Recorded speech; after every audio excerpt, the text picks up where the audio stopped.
So when I tried to pick that video back up, it wouldn't allow me to pick up, like, they closed the screen out. So anyhow, picking up where I left off. So, like I said, we're out here by Bowling Green, and that's, you know, like a little football field, stadium type ordeal. But it's also an airfield right next to that. So you saw me kind of hashing out, my experience there. You know, I was talking about how I went to high school with, he went to flight school. You know, it was my first time on a really small bird. I was getting blown all over the air. I was mad because he did a touch and go, and I was just ready to get out the bird. This is all the details you're not going to get to see. So, anyhow, I told him, like I said, we're into this drive already. And I told him, I said, can you break 100? He said, no, I can't. And he said, but I think it's like a drive through and a Circle K on the way. And I'm like, okay, cool. And I go back to acting like I'm listening to something. And he says, so which one you want to stop at? And I didn't hear him, so I asked. I said, excuse me. And he said, which one you prefer going to? And I'm talking about this typical double ID, like, but sometimes are like, those are the IDs that be knowing the most, like as far as the government goes. You'll hear about it in the hood, because you can tell he's from the hood, and he does some recreational things, and, so anyhow, and he doesn't value women. Those are things you can tell right off the bat. And I keep saying, look at white girls. So anyhow, I'm like, the Circle K. So we go to the Circle K. I asked the Circle K, can they change it? The female wouldn't cooperate with me. Or she said she didn't have it. And I don't know what they starting their drawers off with that they can't. I mean, or maybe you just, I don't know. So I told him, I said, hold on, I'm going to go next door. There was like a little plaza over there. So I went into the tattoo shop, and they helped me out there. The female gave me change. And so we take off. And now, I can see him itching to have a conversation. So he said something about them being weird. And I agreed, and he was just kind of saying that's like one of the little spots. And we were talking about our experiences in the store, like how they weren't able to help me with cash. And he said how they, they're the only place in that area. And, so people come. I'm saying, a lot. Let me try to change that. Say people come there. We went on about the details, and he talked about how he saw some things in there and he could tell that she's weird. And I'm like, okay. So we continue on. I was like, I could tell you something, but I don't know if it's too deep. And he was like, well, no, ain't nothing too deep.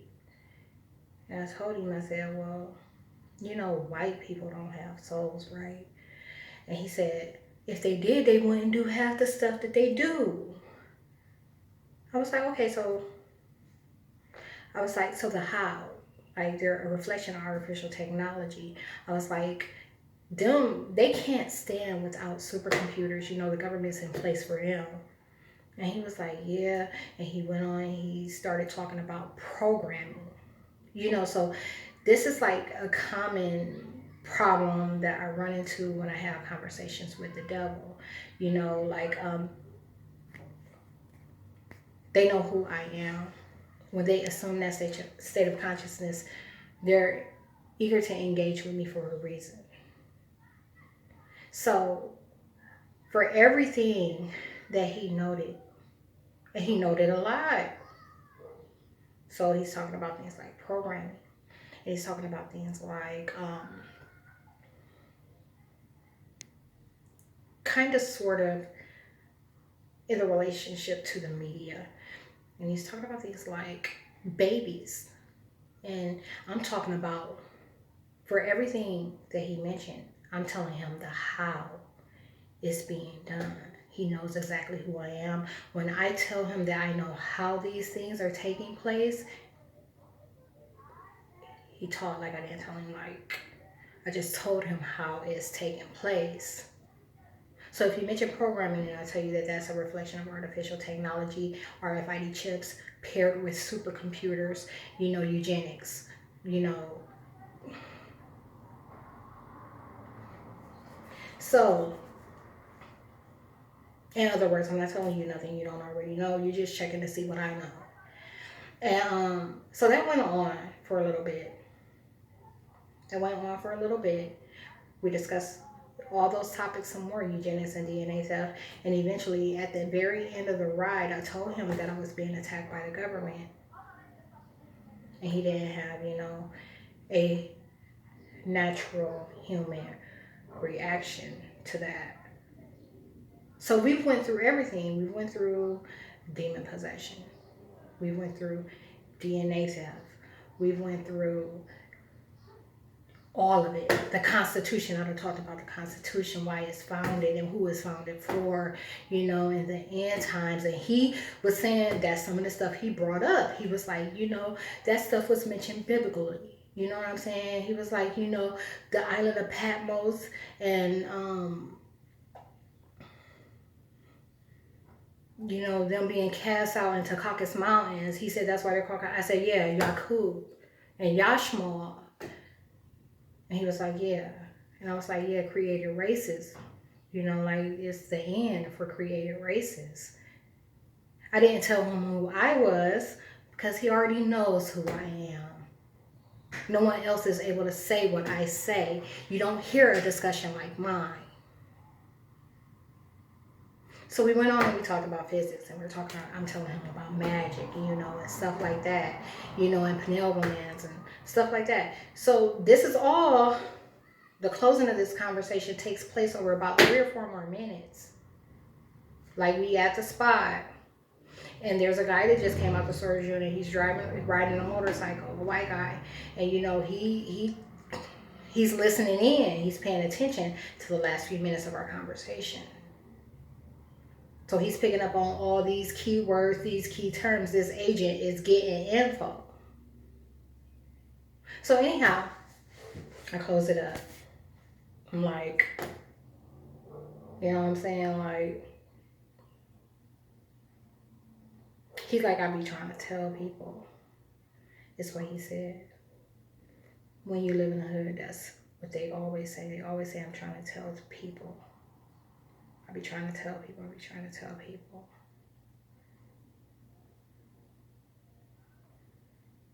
You can't just tell people. You have to act. That's the most vital part of a process like this. You have to act. And if your own sees you getting out of control with what you know what I'm saying? You playing the role that you're playing, they'll shut your ass down. So, now I go inside, and I'm talking with the assistant manager. His name is David. White guy, elder. And we're finishing up the paperwork. And he's like, but first of all, before we get started with finishing, have you seen the unit yet? And I'm like, no. He was like, well, let me show it to you first. And I'm like, well, my bags are outside. I was like, will they be okay out there? He was like, no, we can bring them here and lock them while we're out. And I'm like, okay. So we go look at the unit. He shows me how the elevator operates. And I bring the little thing back. We get back in the office and we're sitting there. And I mean, I already know that David's an alien. It's a created race. Everything that's a created race is an alien. They cannot develop without handicap. They can't. There's no way they can develop without handicap. They don't have pineal glands, however you want to pronounce it. They don't have it.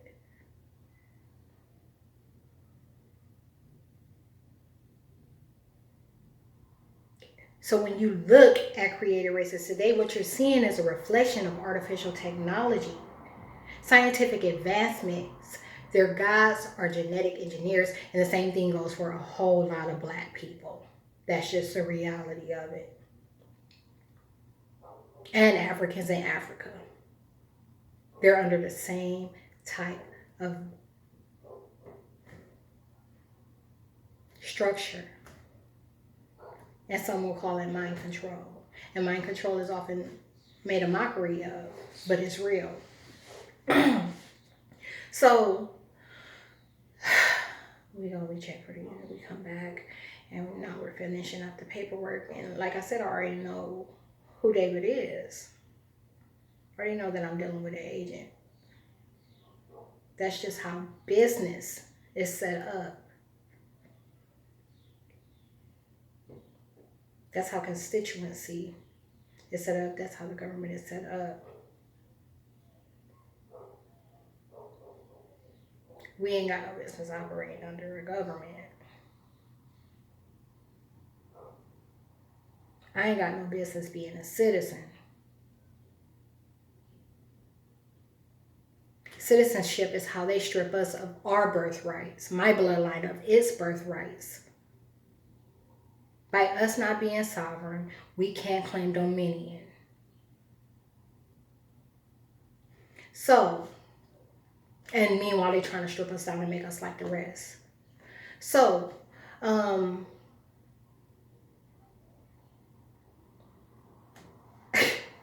whole time I've been watching Dave, talking to Dave, picking up on all the things about Dave. And it wasn't until we began the signing process that I noticed his lanyard. His lanyard was an alien lanyard. Alien, believe. Alien, believe. So the face of an alien, believe. The face of an alien, believe. The face of, that's what that lanyard was.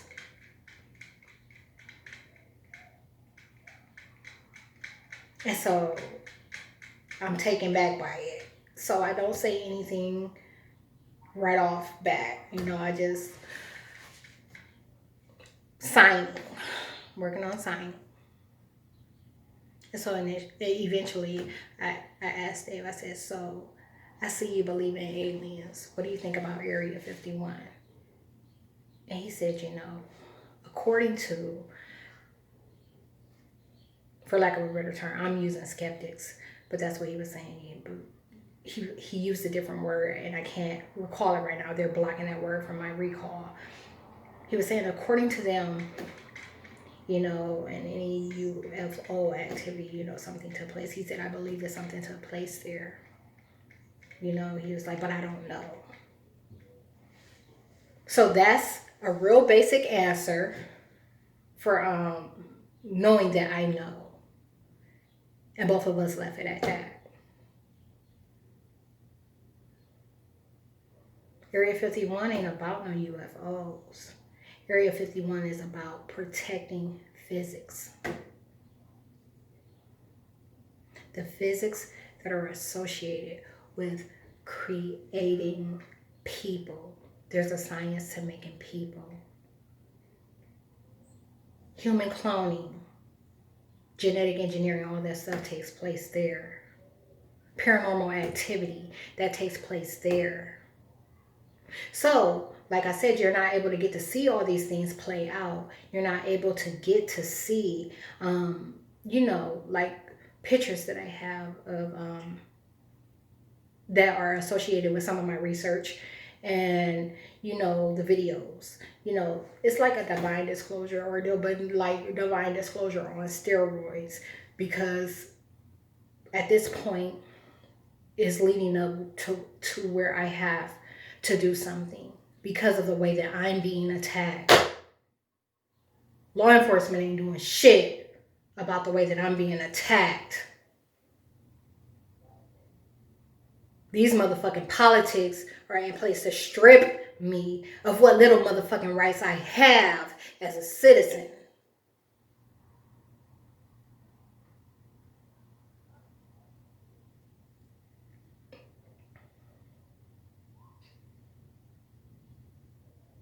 So we finish up that process. I go over the insurance, make sure I'm clear on that. Prior to that, I was asking him about break-ins and burglaries, you know, how often that take place, because he told me that recently they got 12 new security cameras. So now I'm concerned about, you know, but it is all, everything is everything. I leave there, I go to Dunkin' Donuts. I spend time using Dunkin' Donuts Wi-Fi for like 45 minutes. You know, you can't go inside, so I'm outside using their Wi-Fi, doing some other things. Probably, I believe I was like tracking items and stuff like that, and putting in inquiries. So then I get an iced coffee and I take off. There's no sidewalk. I take off and I'm hitting the main drag. Now the main drag is Canton Road. I think that's what it's called. I'm pretty sure that's called Canton Road. And I'm at the McDonald's now. Like when I passed by a FedEx guy hollered at me. You don't get to see everything that I've been through with FedEx. There's a paper trail, like not a paper trail, a video trail of the type of things that I've experienced with FedEx. They be on some bullshit when it comes to me, and it's all because of a job that I was trying to apply for, and me noting it in the video of having of how they were shutting it down. They wouldn't allow me to apply for the job. And ever since then, FedEx shows up where I'm at.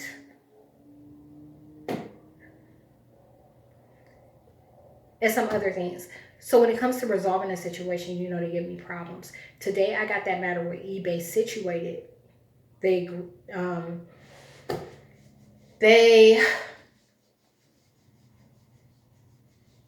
gave me my full refund. But I felt like FedEx should have been responsible because they set it on the wrong porch. So the way that these videos would have been constructed is nothing like what you're going to see right now. You're going to see stuff like this. It looks like I'm doing anything different from what I normally do. The same thing that's being ignored, the same thing that's being manipulated.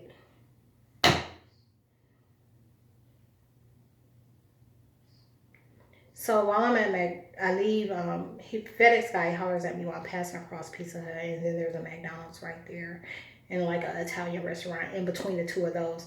I go and I use McDonald's Wi-Fi for a little bit because now I'm going to try and track the bus. I'm there about 10 minutes before I see the bus coming. Oh, I was on the phone. I was in the middle of a phone call, finishing it up and recording it. I see the bus coming, I run across the street and I catch the bus. And there's like some construction and stuff going on, you know, so the roads are all messed up. The traffic is all messed up. The robots are confused. I run across the street and I catch the bus.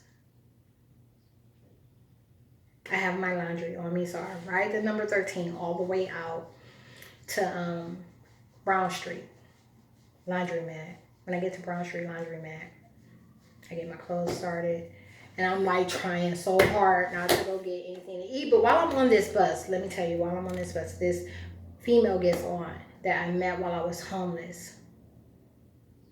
I met her while I was homeless in 2018.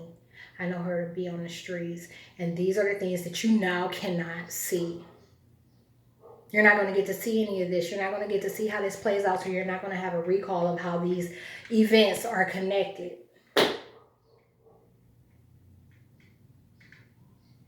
You would have seen me recording and them telling her, informing her, and her peeking over from behind me and that being captured in a video. You would have seen all that. You would have seen me telling her that it's agents that are talking to her. Like, you hear voices, right? She's like, yeah. I'm like, do you know it's the government?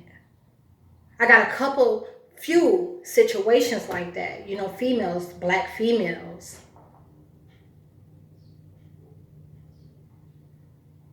Her just supporting the mental illness plight. You get what I'm saying? Like, they're just, those identities are being used for that particular tier. for lack of a better term. Those identities are being used for that. You know, it's all about numbers.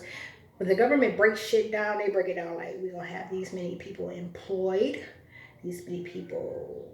And in employment, you know, there's different tiers of employment. We got small businesses, we got corporations, we got 501Cs, we got whatever else. And then we got homeless and the type of homeless situations that fall into that category. We got about 4 or 5 of them. And then we got programs for them. We got programs for them. All these situations are in place for them to use. Some are going to use them, some ain't. Mental illness bracket, umbrella.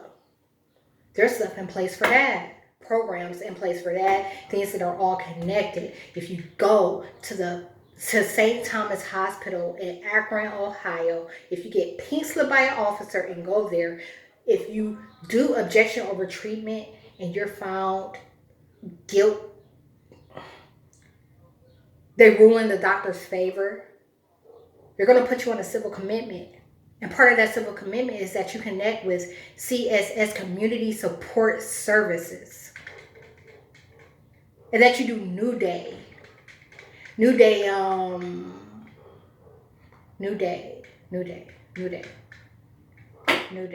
It's the court part of the requirement that you show up in court. You talk to the judge and update her on whatever matters you're going through.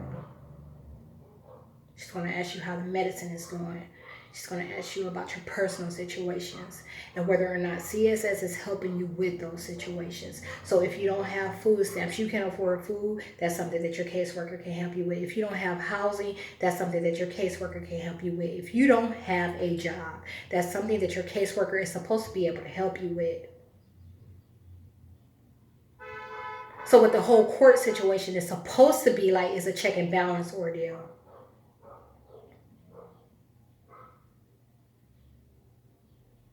But it's in place. All this shit is being orchestrated. We're using this for this, this for this, this for this, this for this. So, that's the younger bus. I've only known her to be strung out a couple of times. You see this in videos. Her and the guy talking about one another. She was always strung out when I saw her, always doing bad. And she had a problem with the guy because they cleaned up his identity first. The demon had a problem with them cleaning up his identity first, and she felt that he was still trying to act better, than her, and still wanted to fuck her. You see in videos, you'll see her asking me if I had sex with him after I told her who I am.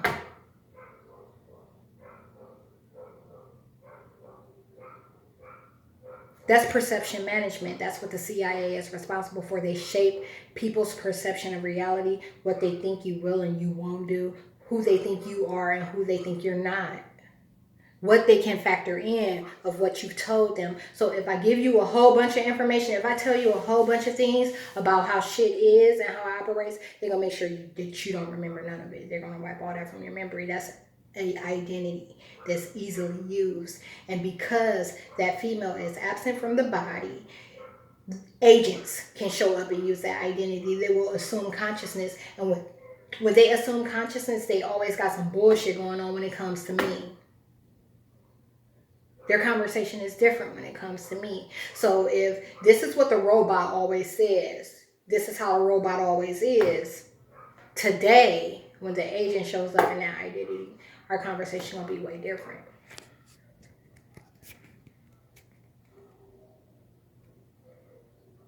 So I see her there to clean her up, and she got a job now. I didn't say anything to her, but she still was expressing some of her same behavior. Like she'll sit in the back of the bus and she'll laugh to herself. And it's not like a normal situation. You can tell she's laughing at what's being said to her.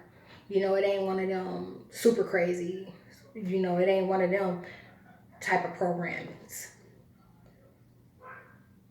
And so what you don't see is how things are mitigated. You're not going to get a chance to see how things are playing out. So how when something like that is done, when I hear it and they're talking to me, how it's being combated via third party. So if I go off on them, they'll shut that shit down over there. And you won't hear it no more. Because you can't laugh in my presence. You can't make a fucking joke out of what I'm going through.